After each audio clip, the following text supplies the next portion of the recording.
Bem-vindos às entrevistas Prisma. Recolher diferentes perspectivas de diversas áreas do conhecimento e diversos especialistas também, assim como ouvir experiências de vida que nos possam ajudar a compreender e a navegar os tempos em que vivemos. Hoje temos connosco José Castro Caldas, que é economista, licenciado em Economia e mestre em Matemática aplicada à Economia e à Gestão pelo ISEC e é doutorado também em Economia pelo ISCTE. Foi professor auxiliar do Departamento de Economia do ISCTE, do Instituto Universitário de Lisboa, assim como investigador no Centro de Estudos Sociais da Universidade. Atualmente, ele é investigador do Colabor, onde coordena a linha de investigação sobre trabalho e emprego. Os seus principais interesses de investigação atuais incluem a deliberação individual e coletiva, a economia institucionalista e a história da economia. Também foi um dos principais dinamizadores da iniciativa para a auditoria da dívida pública em Portugal. José, seja muito bem-vindo e agradeço desde já a sua presença. E, em primeiro lugar, gostaria de saber como é que isto tudo começou, o que é que o levou a escolher a economia?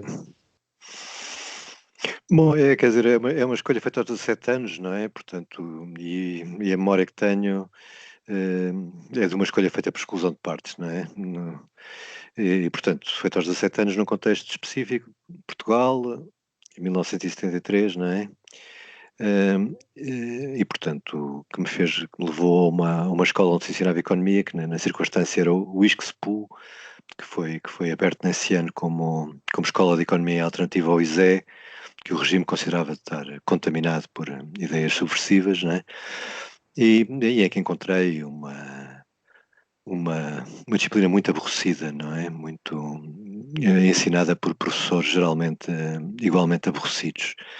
E, portanto, esse contacto não é feliz, mas também foi curto, né? No sentido em que logo em 74 Portugal mudou, não é? E isso mudou também a vida de muita gente com 17, 18 anos, incluindo a mim próprio, e me mudou de tal maneira que me levou durante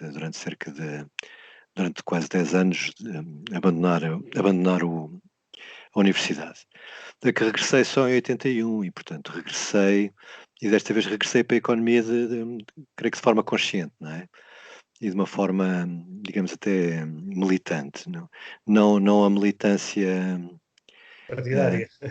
partidária, não, também militância partidária, sim, nessa época, mas não uma militância empreendedorística ou de quem quer ficar rico aprendendo a ciência económica, mas uma militância política, uma militância social, que via no campo da economia duas coisas que ainda hoje são relevantes, não é? Portanto, a economia como sendo a ciência social com mais impacto político, não é? Na definição das políticas e na definição da política, e ao mesmo tempo um campo de controvérsias importantes, controvérsias ideológicas e teóricas, com implicações na forma como o mundo podia envolver. E, portanto, sabia exatamente ao que ia, não é?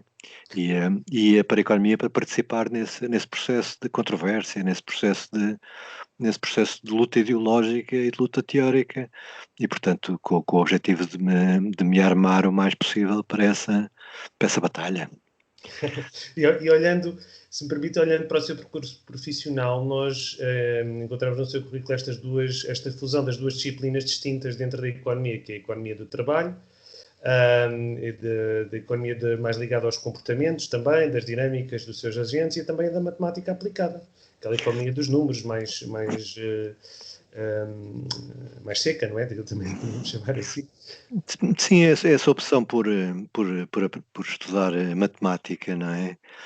Foi também uma opção consciente, não é? E, basicamente, funda-se em que razão, não é? Grande parte da legitimidade da economia dominante, da economia neoclássica, resulta da forma como se apropria de instrumentos analíticos, matemáticos, não é? Da forma como imita a física, não é? Portanto, isso permite adquirir uma legitimidade e uma autoridade científica, não é? Bom, e portanto isto é uma arma importante para essa economia neoclássica de que eu me demarcava, de que eu discordava, de que eu queria combater, levando a coisa até ao extremo, não é? E portanto a coisa punha-se desse ponto de vista, não é? Eu tenho que ser tão bom como eles no manuseamento dos instrumentos em que eles são excelentes. E portanto isso levou-me a estudar matemática com prazer, não é? Porque não com sofrimento, porque porque porque sim, que quando se consegue entrar no assunto, a coisa torna-se fascinante, não é? E também, ao mesmo tempo, ao entrar-se no assunto, tornam-se mais visíveis as debilidades dos próprios instrumentos analíticos, matemáticos, de que a economia neoclássica se socorre. E isso leva-me a uma segunda fase em que da matemática procurei explorar outros instrumentos analíticos, eventualmente tão poderosos como a matemática, mas mais livres, mais flexíveis.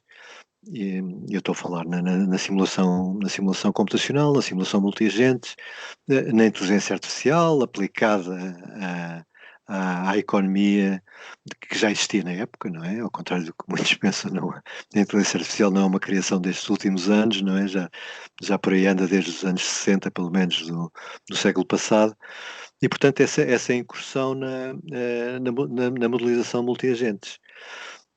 Etapa também do meu trabalho de investigação que teve um princípio, um meio e um fim, e a que sucedeu uma fase em que, por circunstâncias da minha atividade docente no ISCTE, foi encaminhado para o estudo da história do pensamento económico, não é?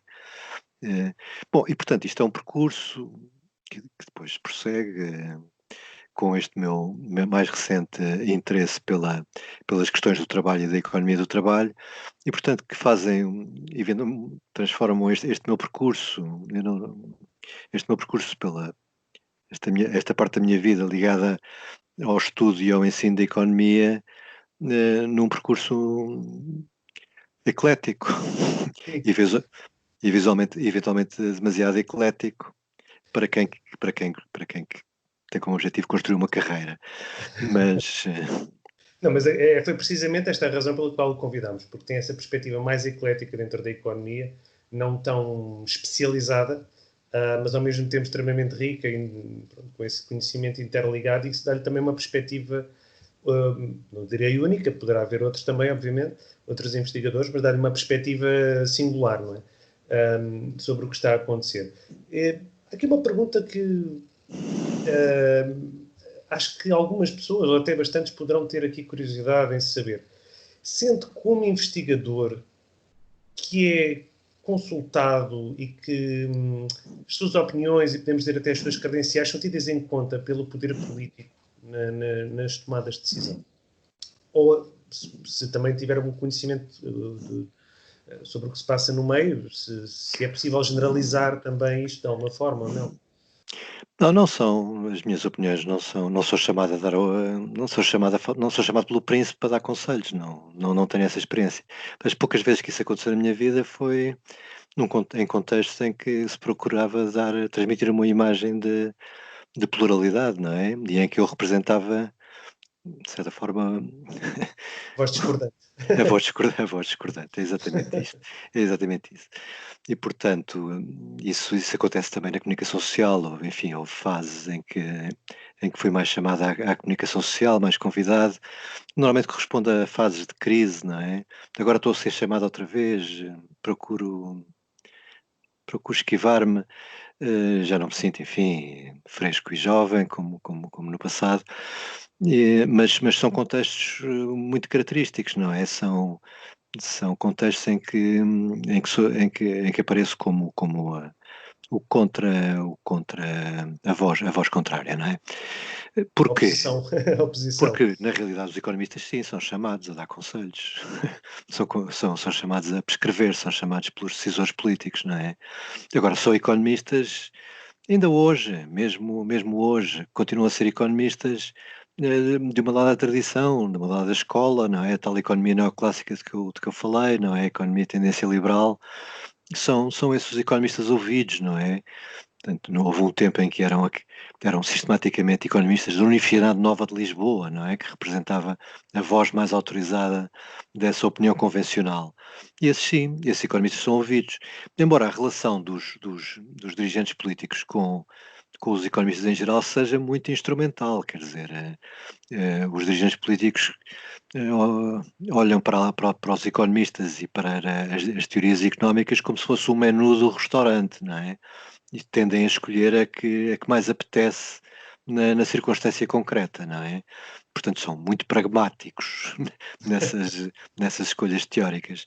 Mas a verdade é essa, a verdade é que o conselho que é convocado tende a ser sistematicamente o conceito de uma corrente que é dominante na economia, não é? Que favorece as dinâmicas mercantis, favorece as dinâmicas da, da empresarialidade liberta de constrangimentos, etc. Portanto, um tipo de liberalismo na forma contemporânea que assume esse liberalismo, isso é veiculado pela opinião convencional dos economistas. E, portanto, podemos dizer que não há um sentimento de exclusão generalizado, porque há alguns que são incluídos no debate, não é? Depende da corrente que está a dominar, da corrente em voga. Mas geralmente, se há alguém que tem opiniões mais contrárias portanto, à corrente dominante, normalmente não é ouvido. Podemos concluir isto então, não é? Normalmente não é ouvido. Quando é ouvido é como parte de uma encenação. E concorda, isto agora mudando de assunto, mas é algo importante também, concorda que existe uma elevada iliteracia da população portuguesa em geral em relação à economia e que é frequentemente passada esta ideia que é um tema demasiado complexo, que não é necessário dominar, nem que sejam alguns conceitos básicos, mas é algo que é dos especialistas, chamemos-lhe assim. Sim, eventualmente há uma iliteracia cultivada, não é? Essa ideia de que a economia é para economistas, não é? É uma ideia conveniente, cultivada, não é? Hum, e portanto, não, na realidade, numa ciência, num domínio disciplinar, não é? Tão politizado, que a verdade é essa, tão politizado como é a economia, haveria toda a vantagem em fazer participar na Sim. reflexão, no debate e na troca de opiniões, círculos mais alargados do que aqueles que são constituídos pelos próprios economistas, não é? Não, e portanto isso confesso que sempre foi uma preocupação minha, alguma coisa em que me esforcei, não é? Tentar escrever economia de forma a que todos percebessem, ou todos pudessem perceber. O que é muito difícil, não é? Porque porque saber o que é que os outros sabem ou deixam de saber o que é que os outros compreendem ou deixam de compreender, é alguma coisa que só seria possível se nos pudéssemos meter na cabeça dos outros, não é? Isso é difícil de fazer e, portanto, mesmo esforçando, o economista corre, seja ele que tipo de economista for, corre sempre o risco de não ser compreendido. Sim, pode haver iliteracia económica, mas em contrapartida há muito bom senso, não é? Na opinião corrente, entre as pessoas comuns, não é? E muito mais bom senso, muitas vezes, do que entre os próprios economistas. E talvez fosse então necessário educar para a economia nas escolas mais cedo, um bocado como, pelo menos para os alunos e os jovens saírem do liceu, digamos, já a dominar algumas coisas básicas, não precisam obviamente especializar, né? Mas tal como, por exemplo, a disciplina de economia surgir mais cedo no currículo, não só como opção, por exemplo. Pois, eu diria que eu não sei se seria propriamente da economia, eu diria que seria interessante educar para as ciências da sociedade, não é? Em que a economia pudesse participar lado a lado com outras ciências sociais, e numa reflexão acerca do que é a sociedade, quais são os seus mecanismos e de quais são o sentido da ação social, incluindo a económica nesse contexto.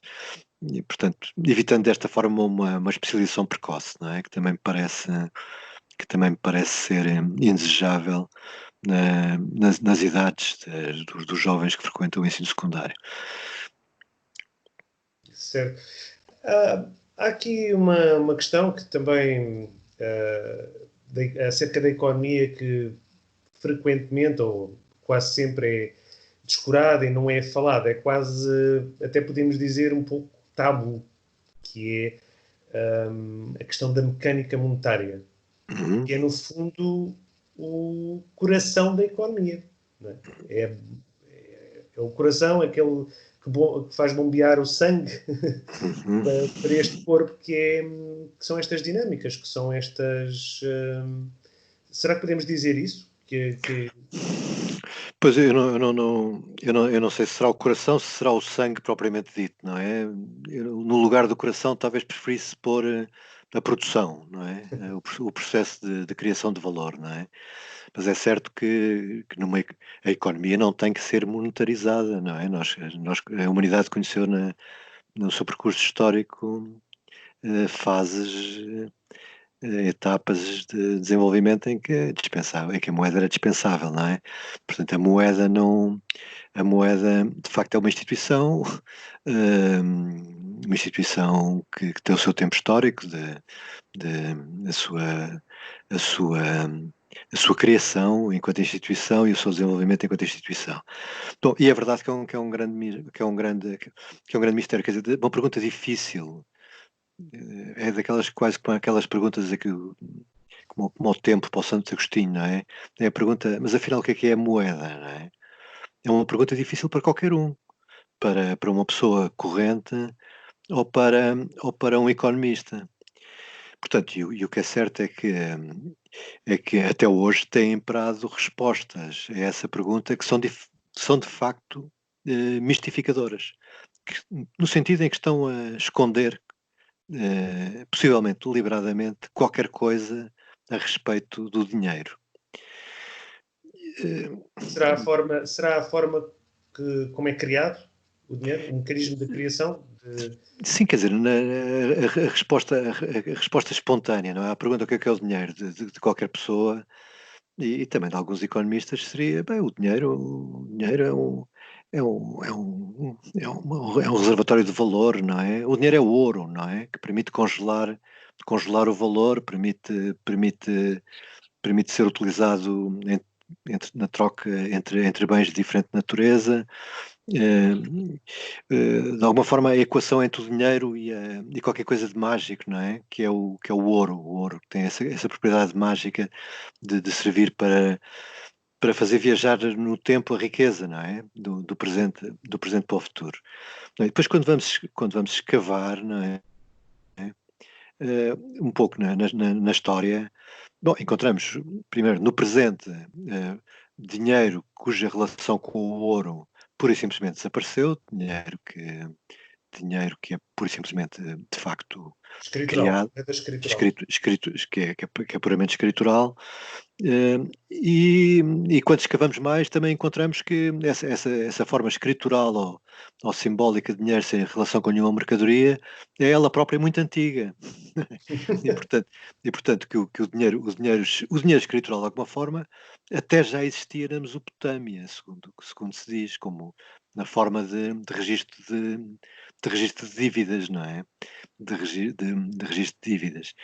E portanto, isto leva-nos a descobrir o dinheiro como um artefacto, uma instituição eh, que, que sem qualquer ligação com nenhuma mercadoria, seja ela ouro, seja ela prata, seja ela gado, que também foi utilizado como dinheiro no passado, seja ela conchas que também é utilizadas no passado, e encontramos o dinheiro como sendo qualquer coisa que não tem de ser escassa.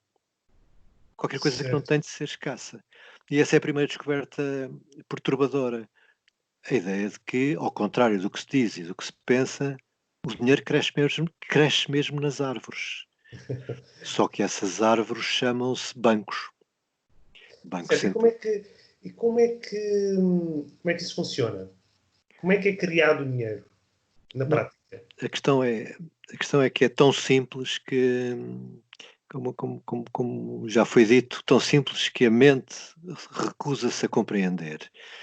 É tão simples como isso. Cada vez que um banco comercial faz um empréstimo, aquilo que está a fazer é um registro escritural no ativo no passivo não, desculpe, no ativo da conta de quem recebeu o empréstimo e outro registro simétrico no passivo do próprio banco, não é? Portanto, o banco criou dinheiro, não é? Criou do nada efetivamente dinheiro. E cada vez que esse mesmo banco recorre a um empréstimo do seu banco, que é o Banco Central, o Banco Central o que está a fazer é uma operação equivalente, está a criar dinheiro igualmente por um registro no ativo e no passivo da sua conta que, que cria dinheiro com isso. Então podemos aqui afirmar que há dois mecanismos, ou um mecanismo primário, que é o crédito comercial, certo? Quer entre os bancos e os seus clientes, quer entre o Banco Central e o banco privado em si. Sim.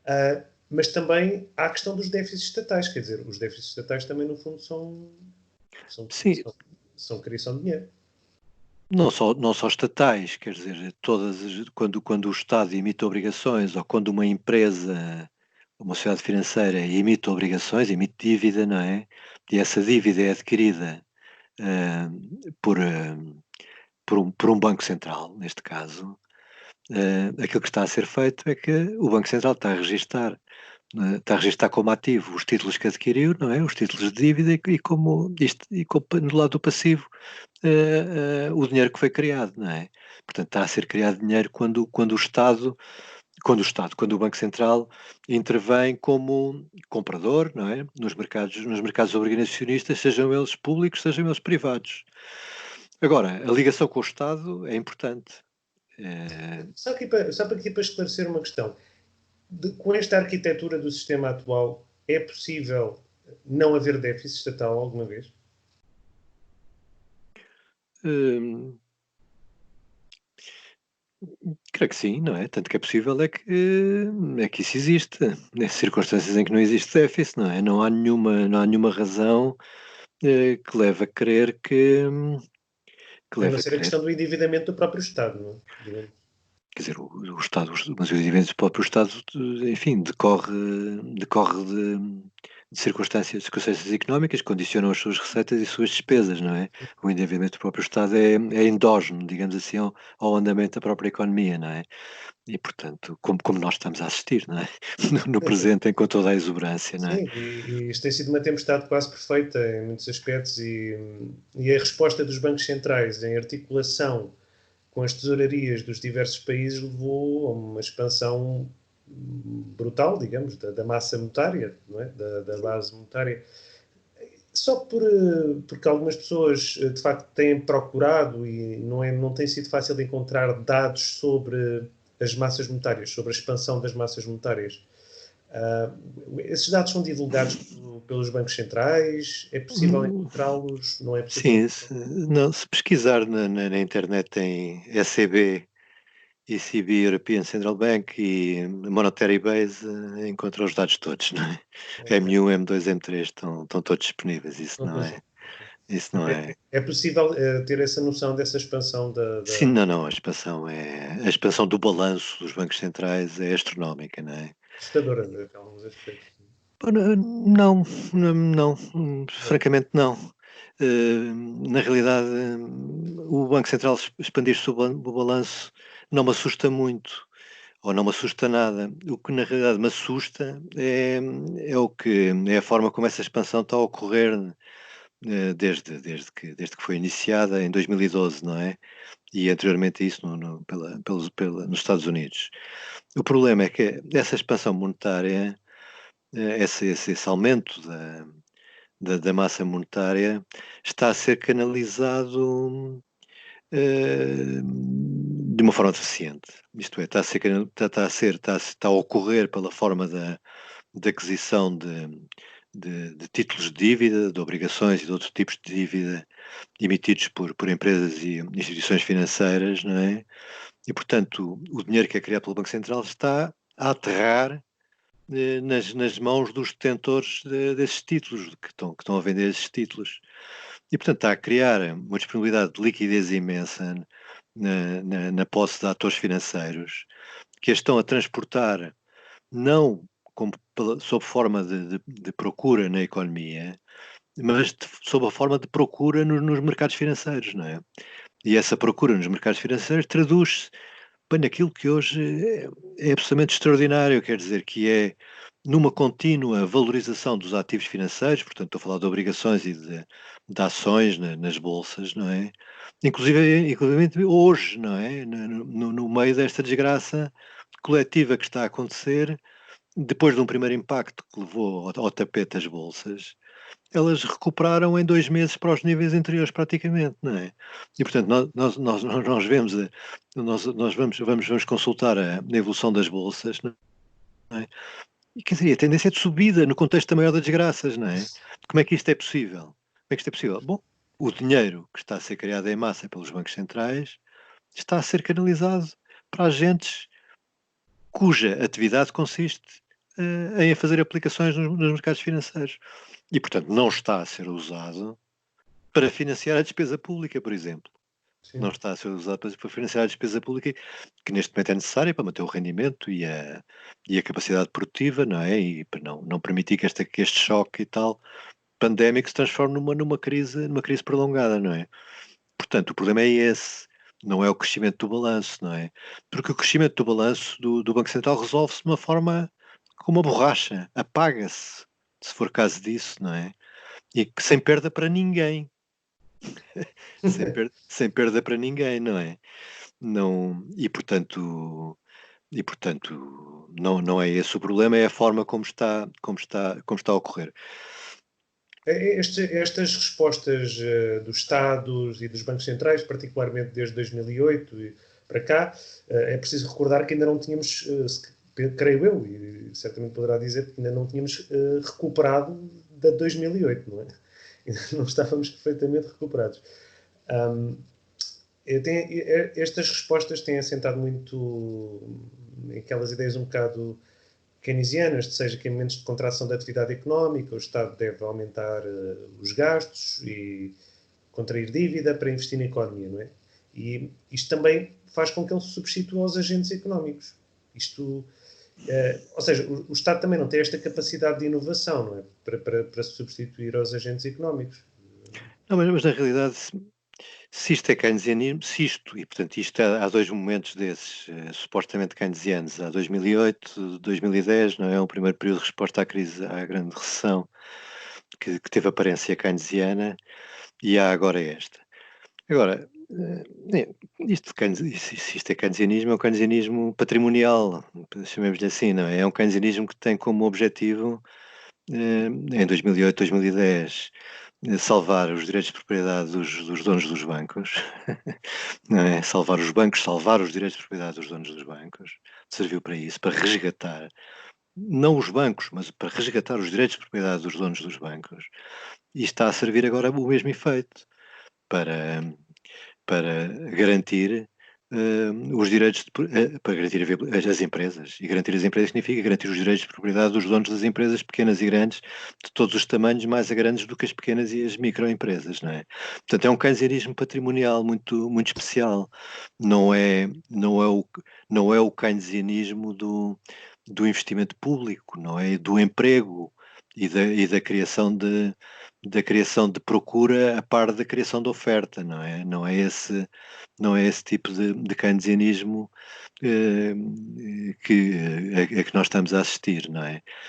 Mas, portanto, punha uma questão de saber se...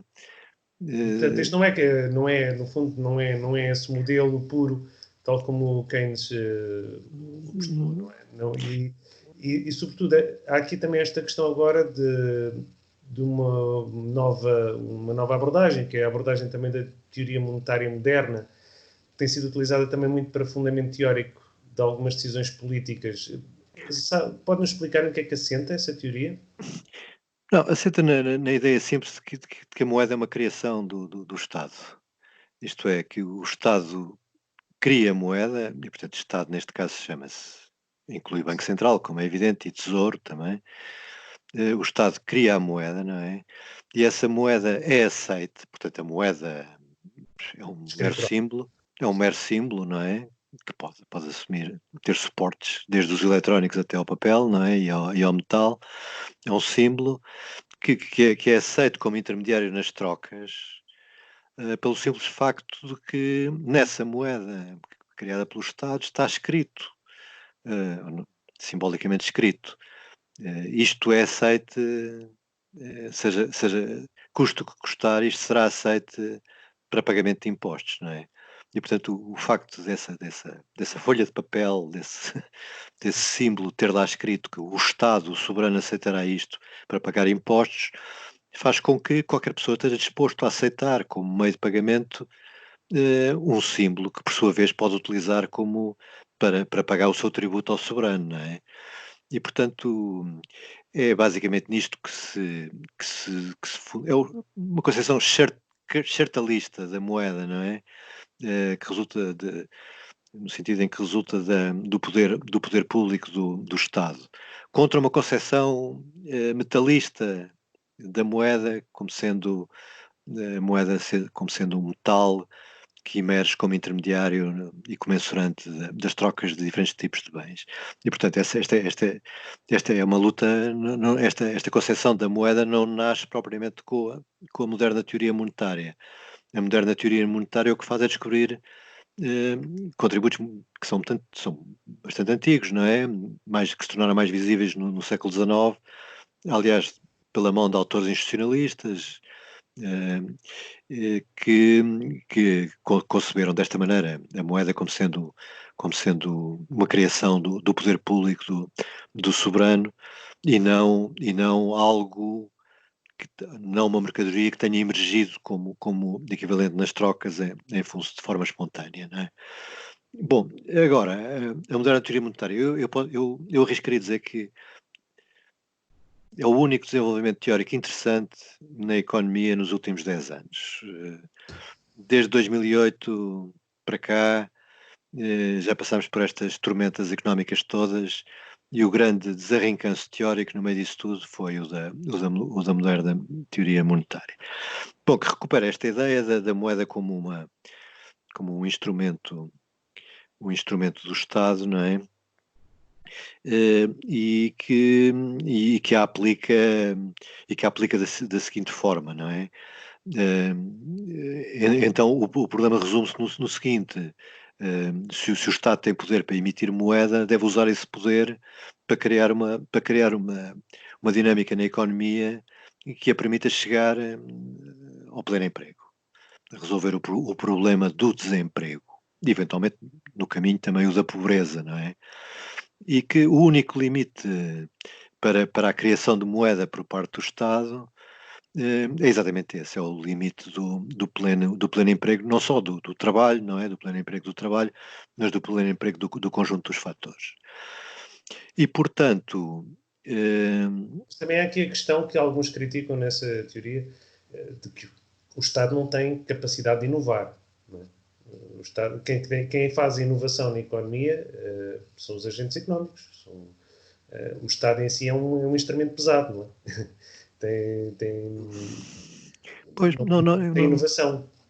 pois não, pois não sei, eu acho que a inovação privada está eventualmente um bocadinho sobrecotada, não é? E por recurso a outros tipos de inovação eh, que, que pode ocorrer também no plano das administrações públicas, não é? No plano das organizações públicas, e que eu estou convencido que ocorre, não é? De resto, existe uma ampla literatura que faz depender em grande medida a inovação exatamente das políticas públicas, não é? No sentido em que aquilo que é investigado ou deixa de o ser, aquilo que é desenvolvido ou deixa de o ser como tecnologia, depende enormemente de opções, de compras públicas e de políticas públicas, não é? E Uma, isso é muito visível na esfera militar, por exemplo. É uma questão que é importante também aqui abordar, a questão destas taxas de juro de referência dos bancos centrais serem cronicamente muito baixas, quase próximas de zero atualmente. Este Ou ambiente negativas. Ou negativas. negativo, ou negativas, no caso do Banco Central Europeu, É. mas este ambiente tradicionalmente, o professor que analisou isto com certeza saberá, este ambiente é bom para a inovação em si, para ou é um ambiente que induz muitos facilitismos, se calhar demasiados? No sentido em que não haveria incentivo, não haveria remuneração para. Eu sempre tive grande dificuldade em compreender a ideia da necessidade de um incentivo para a inovação, não é? O que é, a inovação, não é? A inovação é um processo que depende da ciência e da engenharia, não é? Depende, ao fim e ao cabo, da atividade de pessoas que são cientistas e engenheiros, e depois de outros que são, no final da linha, que são empreendedores e as aplicam à produção. Agora, nós já vivemos num mundo em que os cientistas e os engenheiros eram eles próprios empreendedores e capitalistas, não é? O tempo do Edison, não é? O Edison guardou bem os seus direitos de propriedade intelectual, não é? E transformou-se num grande capitalista. Mas na realidade, no mundo em que vivemos, tirando talvez uma ou duas exceções que estão sempre a ser evocadas, isso já não existe, não é? Vivemos num mundo de engenheiros e de cientistas assalariados que trabalham no contexto de grandes organizações, e fazem as suas descobertas no contexto das grandes organizações. O que é curioso é que os direitos de propriedade intelectual são um atributo das organizações e não um atributo dos cientistas e não estão ligados aos direitos dos cientistas e dos engenheiros que tiveram a ideia e a desenvolveram, não é? Sim. E, portanto, eles são assalariados de uma máquina, um pouco para a descrição que o Schumpeter fazia da transformação do capitalismo, não é? Da sua fase heroica do empreendedorismo para a sua fase preguiçosa da, do monopólio, não é? E nós, em grande medida, a inovação ocorre num contexto de grandes organizações, grandes laboratórios farmacêuticos, grandes empresas tecnológicas, grandes grupos, não é? E, e ocorre em consequência da atividade de pessoas que são assalariadas dessas organizações. Portanto, quem é que está a ser estimulado? Bem, está a haver aqui um estímulo à aplicação de capital a contratar cientistas e engenheiros, não é? Mas isso não é propriamente um incentivo à inovação, não é? É um incentivo à aplicação de um capital no assalariamento de um tipo particular de pessoas, só. Portanto, enfim, não sei. Podemos afirmar que, pronto, na arquitetura atual do sistema monetário, tal como ele existe, a tendência das dívidas soberanas vai ser sempre a subir? Ou podemos ter esperança que algum dia... Pois eu não vejo que esteja escrito que as dívidas públicas têm que subir eternamente. Embora seja claro que aquilo que vamos assistir nos próximos anos vai ser precisamente a isso, não é?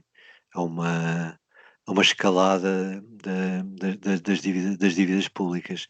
Dívidas públicas que sejam elas contraídas no âmbito, no âmbito dos Estados nacionais, sejam elas contraídas no âmbito da União Europeia, tudo são dívidas, não é? Agora, eh, a dívida pública constituir ou não um grande problema depende, depende do mecanismo de financiamento que está por trás. Quando o mecanismo de financiamento da dívida pública é mercantil, não é? Isto é, a dívida pública é lançada, é posta à venda, as obrigações públicas são postas à venda nos mercados financeiros. Bom, isso constitui um problema no sentido em que esses mercados financeiros primeiro têm dinâmicas complicadas, não é? Por vezes instáveis e caóticas, que podem levar a que a qualquer momento existam estados que deixam de ter acesso a financiamento de um momento para o outro, como nós já experimentámos, não é? E por outro lado, que os próprios Estados passam a estar, de certa forma, subordinados, coisa que um soberano não deveria estar, a uma dinâmica mercantil que se lhe sobrepõe. Mas Agora, aqui o Estado também argumenta que isto também é para satisfazer as necessidades de tesouraria, não é? Que muitas vezes são com imediatas. certeza, e não é só tesouraria, quer dizer, neste momento é endividamento para satisfazer as necessidades absolutamente vitais, não é? As necessidades ligadas à vida, não é? Absolutamente vitais. Agora, a questão é, dizia eu, existe um mecanismo de financiamento do Estado alternativo a este dos mercados financeiros, em que os privados compram e vendem a dívida pública em qualquer momento e a seu bel prazer. Existe sim, não é?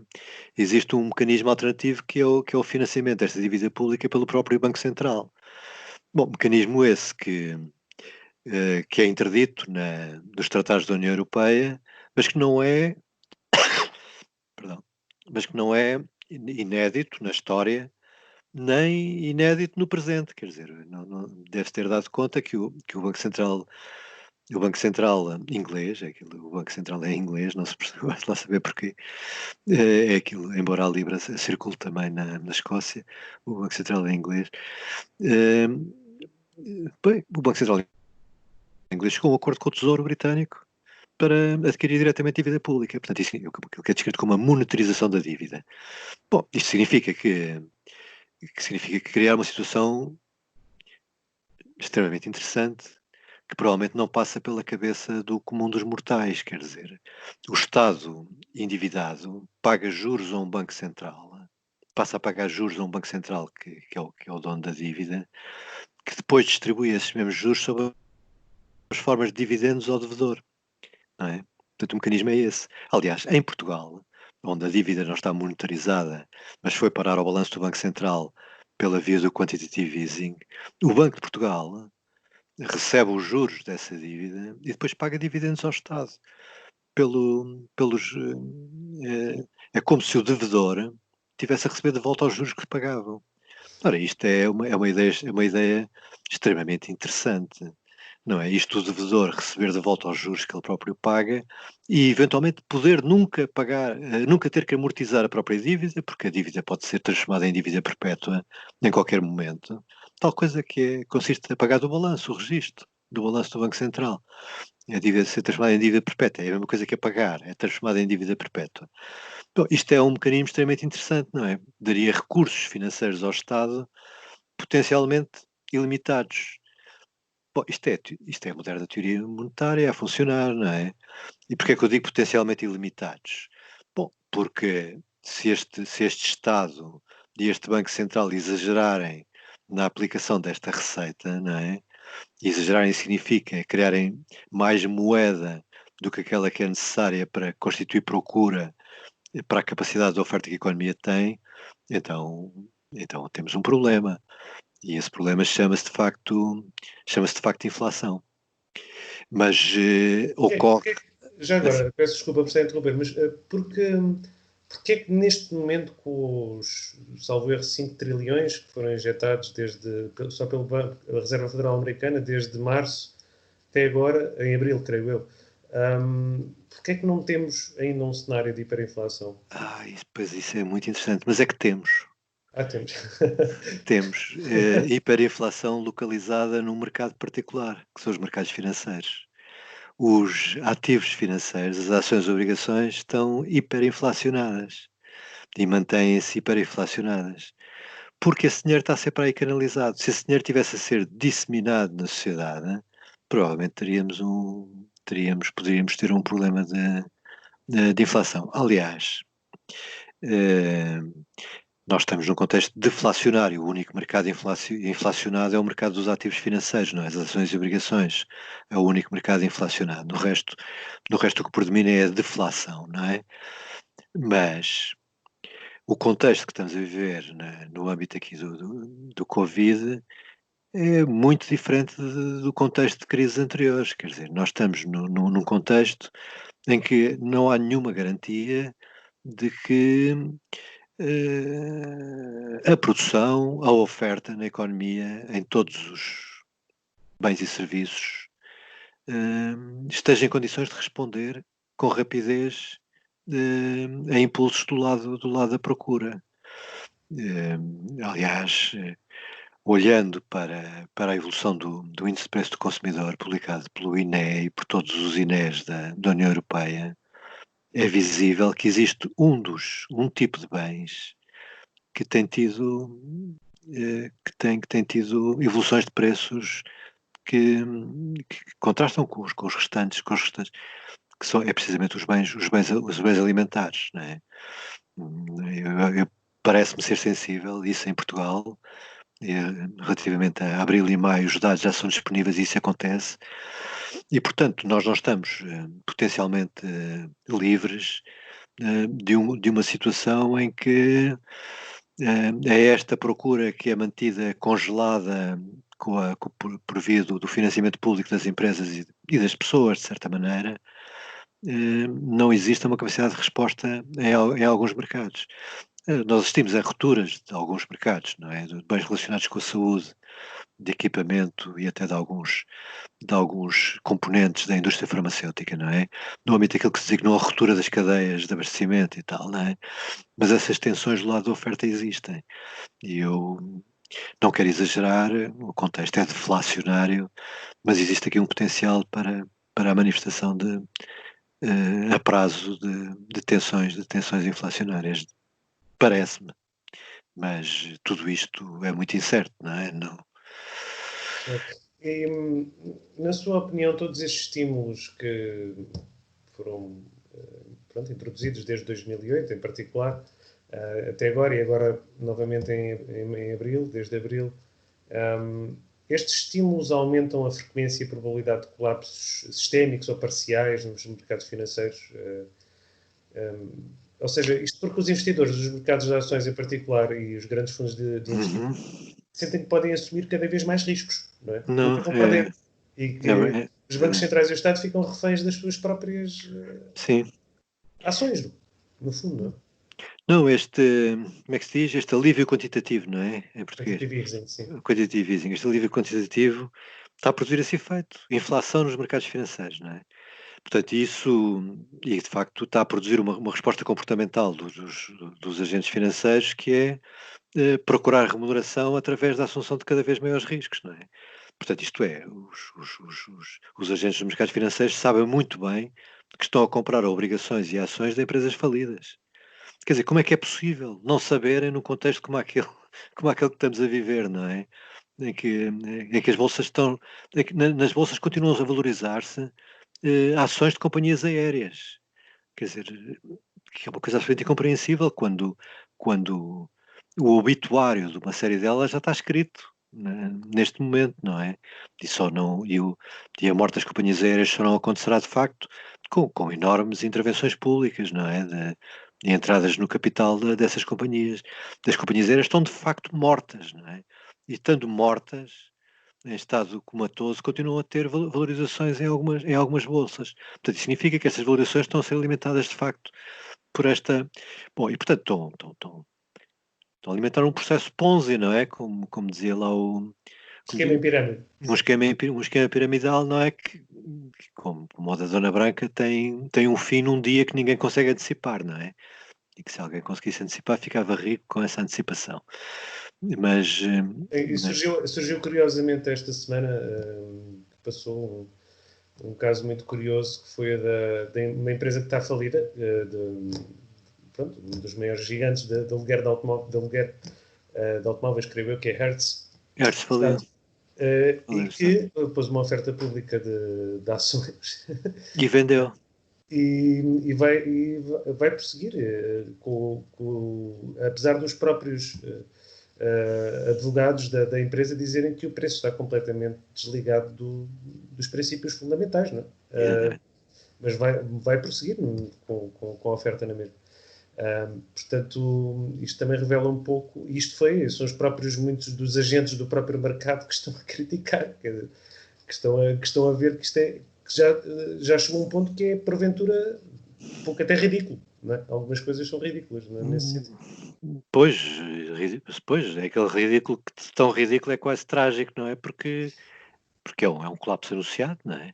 É um colapso anunciado que só que ninguém sabe antecipar quando, mas todos sabem que vai acontecer. Pois.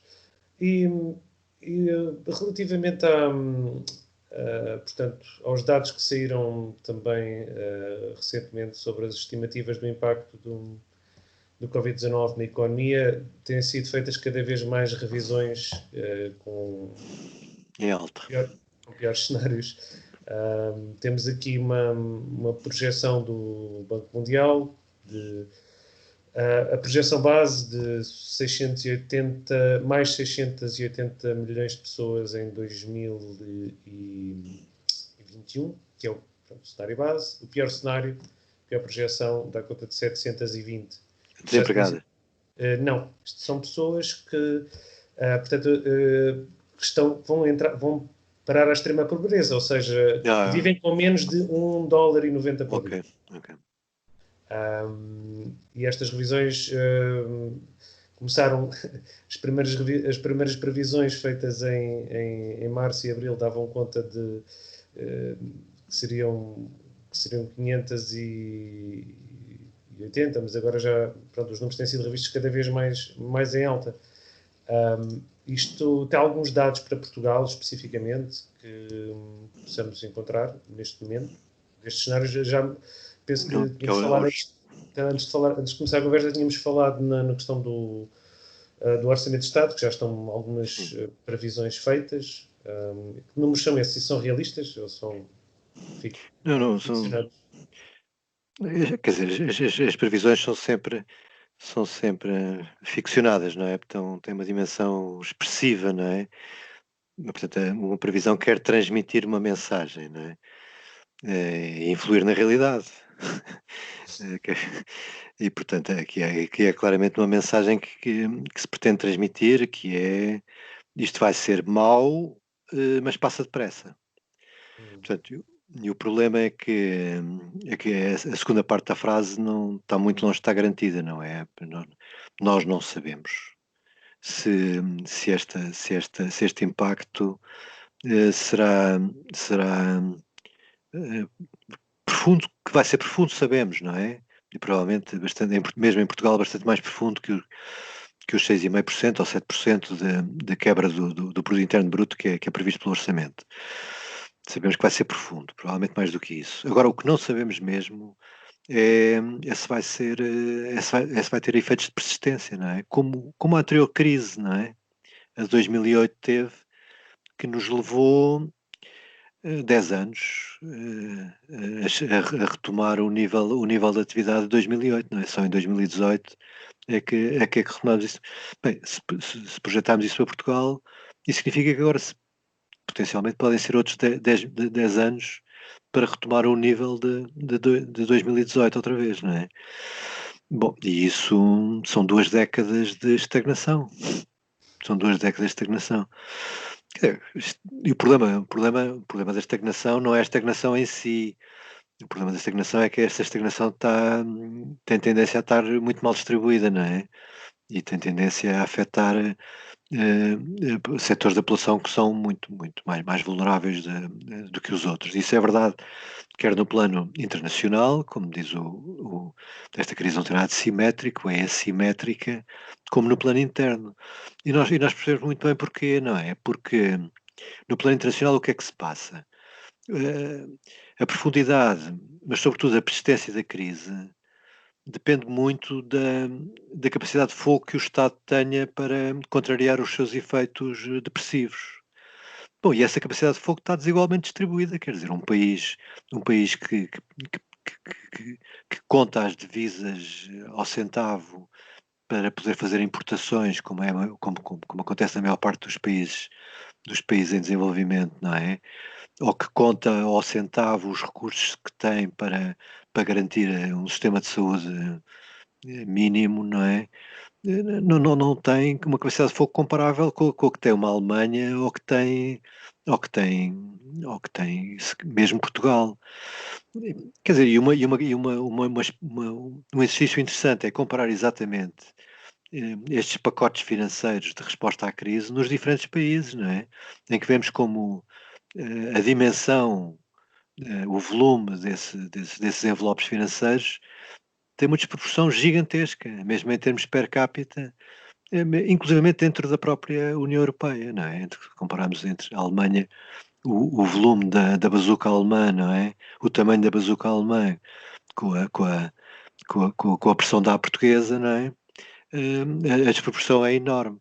Portanto, isso significa que possivelmente a Alemanha vai sair mais rapidamente desta situação de crise e em melhor estado de saúde do que os países periféricos europeus, e quem diz os países periféricos europeus, mais diz ainda os países verdadeiramente periféricos da América do Sul ou da África, não é?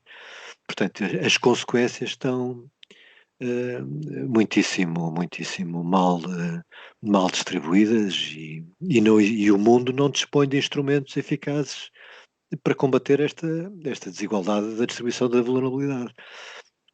E diga-me, é possível, ou acredita que é possível o país e o mundo ocidental também em geral, mas em particular o nosso país, saírem desta situação atual sem uma reforma monetária de alguma forma, ou do sistema monetário? Ou uma reestruturação profunda? Não sei. Pois eu diria, quer dizer, pedindo desculpa pela falta de otimismo, não é? Tenderia a pensar que, portanto, em primeiro lugar, nunca sairemos verdadeiramente. Isto é, aquilo que nos espera nos próximos anos será um estado de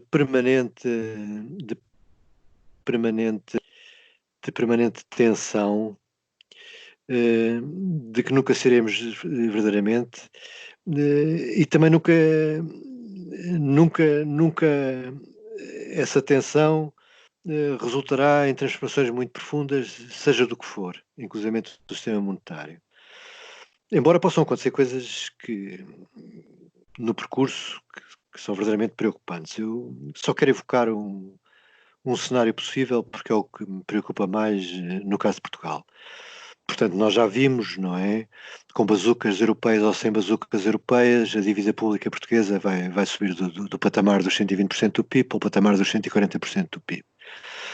Bom, uma coisa que não é grandemente preocupante enquanto existir uma entidade chamada Banco Central Europeu que vai prolongando os seus programas de alívio quantitativo e vai comprando dessa dívida e vai mantendo os juros num patamar minimamente viável, não é? Minimamente viável do ponto de vista da despesa pública, não é?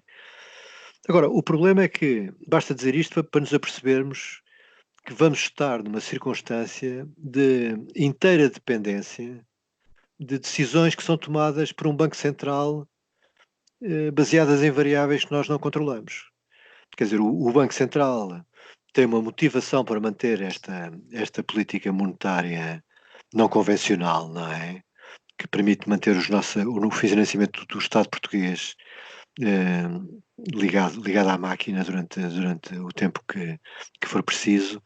O Banco Central Europeu, dizia eu, tem motivação para manter esta política, enquanto não se verificarem, por exemplo, alterações das tendências de evolução dos preços, não ocorrerem sinais de inflação, ou